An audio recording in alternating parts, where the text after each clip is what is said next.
esquema aqui, e depois vão perceber como esse esquema ele não é platônico, por assim dizer. Página 30 aí, eu acho que é a inversa do Sobre o Belo.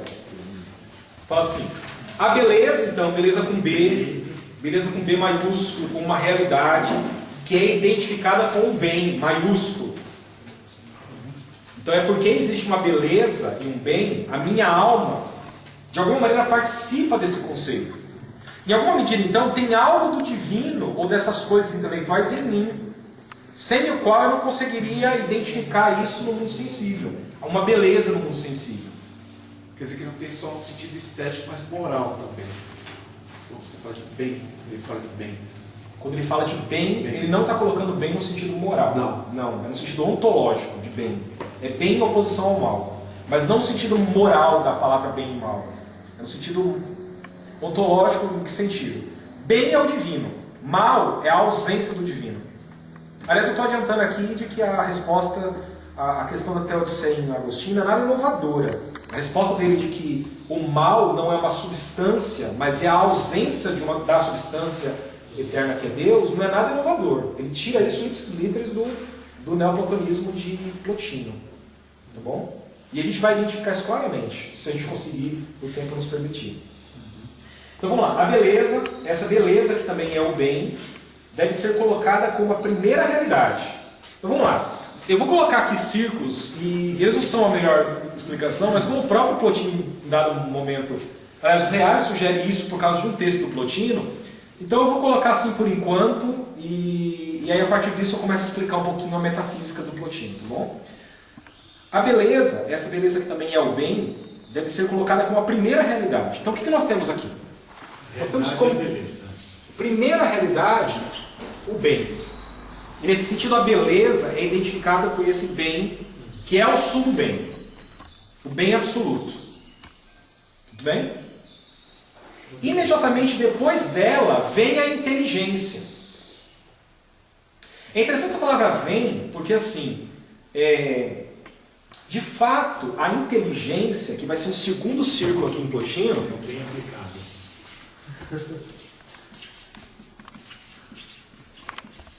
a inteligência, que é aqui o nous de Plotino,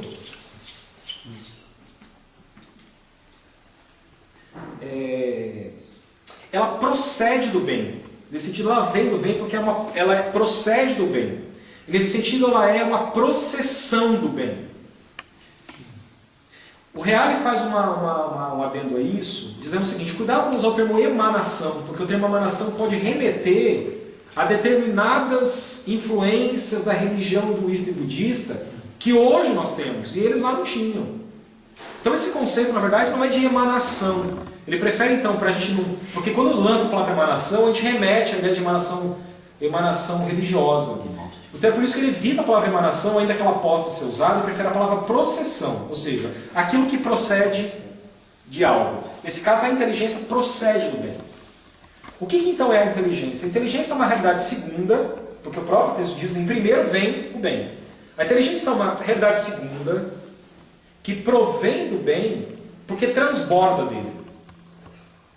O bem, então, ele existe como uma realidade perfeita, e é no transbordar do seu pleno ser é que procede a inteligência. A inteligência carrega determinadas notas do bem. E apenas determinadas notas, porque se ela carregasse consigo todas as notas do bem, ela seria o próprio bem.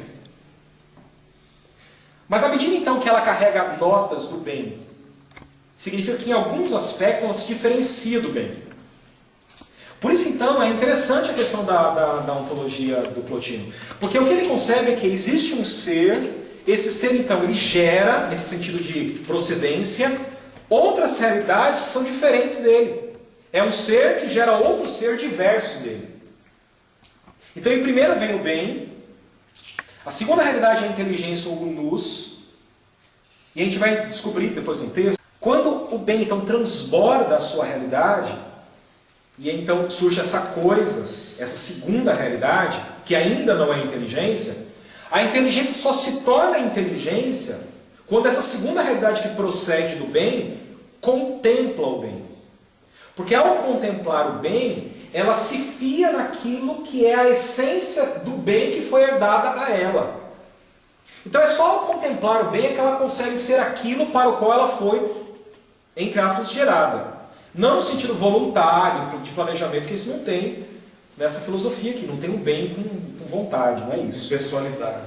Não tem pessoalidade. É um divino sem pessoalidade. Mas assim, ela só se torna inteligência quando ela contempla o bem. Ou seja, ela só é aquilo para o qual ela veio, na medida em que ela contempla a realidade superior da qual ela veio. Isso é importante, porque em última análise, o que vai acontecer com os homens é que para os homens poderem ser plenamente a realidade que eles são, eles têm que se desapegar do sensível. Eles têm que se desapegar dessas coisas que fazem com que ele acredite que a gente tem que ficar na cadeira, na mesa, nas coisas sensíveis. Ele precisa se desapegar de tudo isso, porque essas coisas tiram o foco da contemplação dessas realidades superiores. Então o grande desafio para o filósofo, para que ele possa compreender essa verdade que está no patamar superior, é através da contemplação. É ao contemplar a realidade superior é que você tem condição de compreender ela. Por isso então que o filósofo precisa contemplar. Enquanto ele não contempla, ele não é aquilo para o qual ele veio. E o que é essa contemplação? É a compreensão da verdade? Não. A contemplação é de fato uma experiência mística. É uma experiência mística. É uma experiência mística. Vocês vão ver, na verdade, um texto que o próprio Plotino fala assim: é o olho da alma. É um olho que não é diferente desse olho, que é um olho que só a alma tem. Então, e através de uma experiência mística você consegue de fato direcionar esse olhar da alma para a contemplação dessas realidades superiores. E ao contemplar essas realidades superiores é que você consegue compreendê-las e concebê-las. Então Plotino influenciou muito mais a igreja do que a gente imagina. Muito mais. Aí foi muito mais forte. Agostinho fala do olho da alma também. Fala. A gente vai, depois a gente tenta... revelações. No final a gente vai falar um pouquinho. No final a gente vai voltar. No final a gente vai voltar para Agostinho e aí eu quero dialogar mesmo muito. Como o nosso cristianismo está impregnado desse negócio. Vamos lá. O catolicismo, especialmente. Em particular. Agora, assim, a própria inteligência está vinculada ao bem. O que é importante verificar é que na medida que ela contempla o bem, e ela não pode fazer outra coisa senão contemplar o bem. Então, assim, não é que ela poderia optar por não contemplar. Ela contempla. E ao contemplar é que ela se torna luz, ou seja, inteligência. O bem, ele é imóvel. O bem, ele é imóvel. A inteligência, na medida que está apegada ao bem, ela também é imóvel. Não por uma imobilidade que é própria dela, mas por uma vinculação que a contemplação com o bem lhe proporciona. Então a inteligência também é imóvel. E ela se diferencia do bem, em particular, por uma coisa. O que é que faz, na verdade, com que a inteligência seja distinta do bem? E nesse sentido, onde é que nós temos aqui a ideia de que nós temos o grande salto de Plotino? De acordo com Plotino, nesse sentido aqui, ele se diferencia um pouco do platonismo mais puro, por um motivo muito simples. O que existe no platonismo puro é isso aqui, é a inteligência, é o mundo inteligível, o mundo das ideias. O problema para Plotino é que é o seguinte: para que você possa ter um mundo inteligível, você precisa ter duas coisas.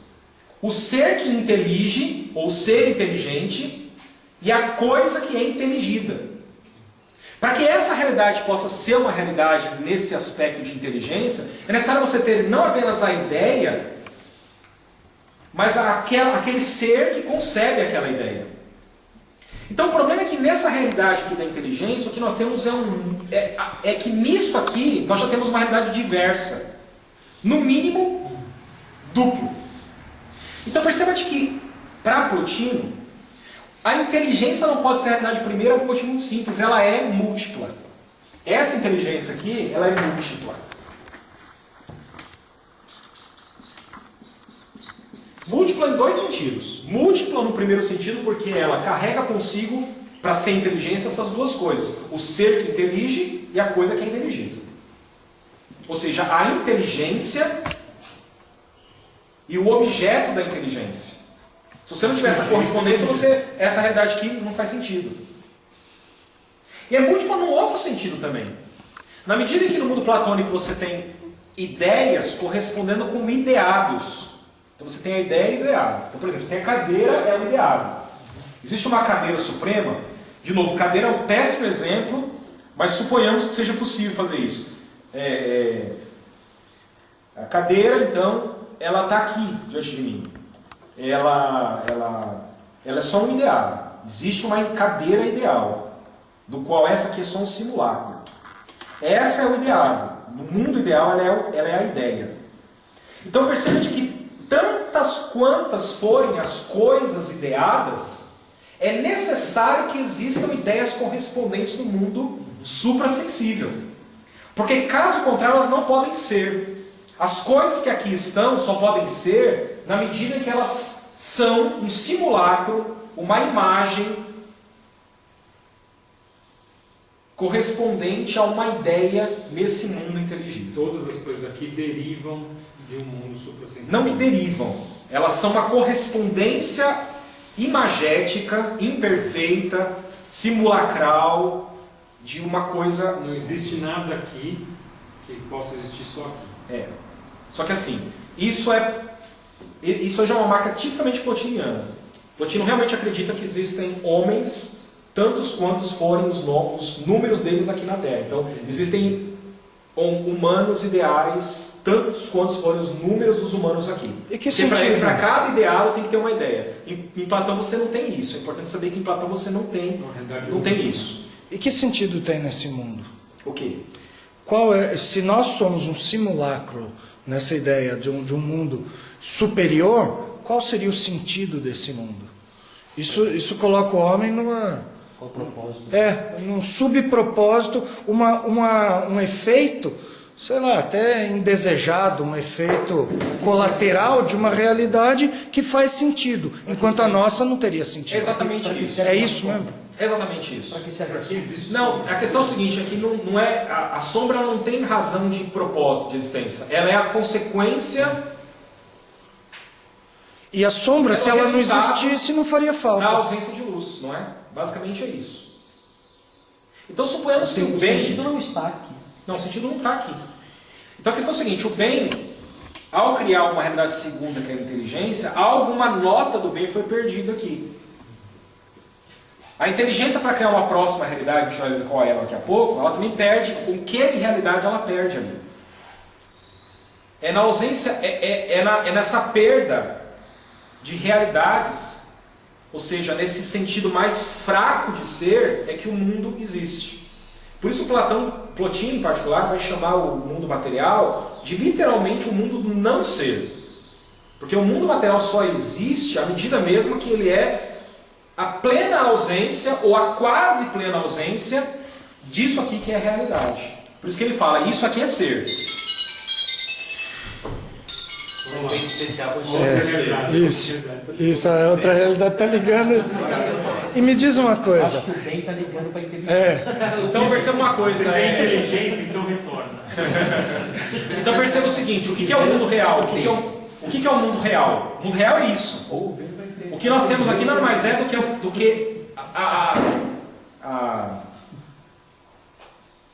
um simulacro do mundo real. Ou a ausência do divino é que gera o material. Isso produz uma anomia, já que só tem sentido na outra vida. Que sentido faz eu viver corretamente agora? Ao contrário. Por quê? É por isso que o filósofo precisa buscar a verdade. Para se aproximar do outro mundo? Aliás, ele é o único que pode procurar a verdade, diz Platão. Porque qualquer outra profissão está muito apegada ao mundo sensível. E o filósofo é o único que, desapegado que é ao mundo sensível e apegado que é ao mundo inteligível, ele tem condições de discernir quais são esses valores que regerão a ética. Por isso que, então, da perspectiva de Platão, o filósofo é que tem que governar. É o filósofo que tem que reinar. Porque ele é o único que, concebendo a verdade inteligível, ele tem condição de postular valores éticos e morais. Então a filosofia antiga ela não é nem um pouco amoral, pelo contrário. O que nós temos aí, esse pensamento de relativização moral, é uma coisa tremendamente moderna, não tem nada a ver com a filosofia antiga.